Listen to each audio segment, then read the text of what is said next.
Hi, my name is Donna Hovey, and I'm going to take you through Mimix steps for an OS upgrade on the source only.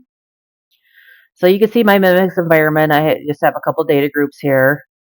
Um, and the first thing that you want to do is actually adjust your startup program so Mimix does not start, because for the OS upgrade, we're going to want to end Mimix controlled, and afterwards, after the upgrade, start it up with a clear pen start. So we don't want Mimix to automatically start normally because we want to do that clear pen. So change your startup program, and then we can end Mimix controlled. And this command can be done on either side. I do want to mention that before you end Mimix, you want to end your applications and get your users off the system. So Mimix will replicate everything after that. And since this node is going down, we of course want to end the remote journal links.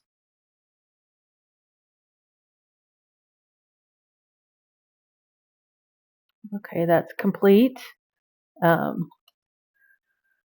So you can see from the status screen, which is from the Work with Data Groups, option 8, and then a F8, that the last red is the same as the last applied.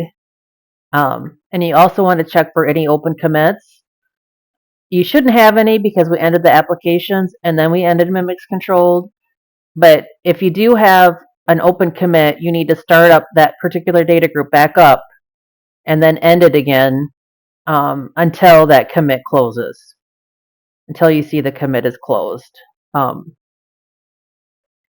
that one didn't have any open commits, and this one doesn't either. So we're good to go. Next thing we need to do is end our subsystem. The port job is still active.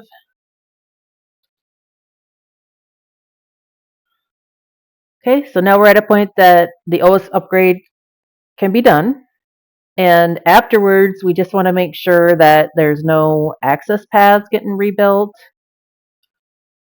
If there is, wait for that before you start up Mimix, because there's going to be locks.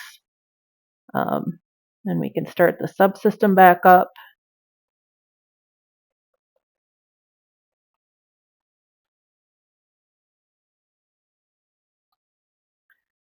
And I like to check to make sure that that port job gets active. It's an auto start job, so we need that to communicate to the other system. And now, before we start up any applications, I want to change all the local journals on the source system. So first of all, and to do that, we're going to do a Mimix command that does a change journ under the covers. It's called build journal environment. And we need to do it for QA journ for sure, because that's the receiver usually gets changed on an OS upgrade to some random name that Mimix doesn't know about. So we're going to build a journal environment for QA journ, and we're going to take the values from the Mimix journal definition to do it. All right, so that one's done. Then we need to do the same thing for all the database journals, the local journals. So my source system is A. The RJ link is going to be source. And so I have two source journals. That's correct. I'm going to do a 14. And then I can do a shift F1 to repeat. And at the command line, I'm going to say journal value, take the values from the journal definition within Mimix. Okay, so that did a change journ under the covers. If I look at my job log, you'll see that it did a change journ for the journal called Don and the one called IFS. So we have all brand new receivers, and at this point applications can start. Users can get on the node. And then we are going to start up all the data groups with a clear pen at the current receiver first sequence number for database and object. And this last parameter is, let me just prompt on that for you, page down. This is the system for database relations. I always like to put that as source because you really want that to build the relationship of the files from the production. Okay, so I'm just going to hit enter.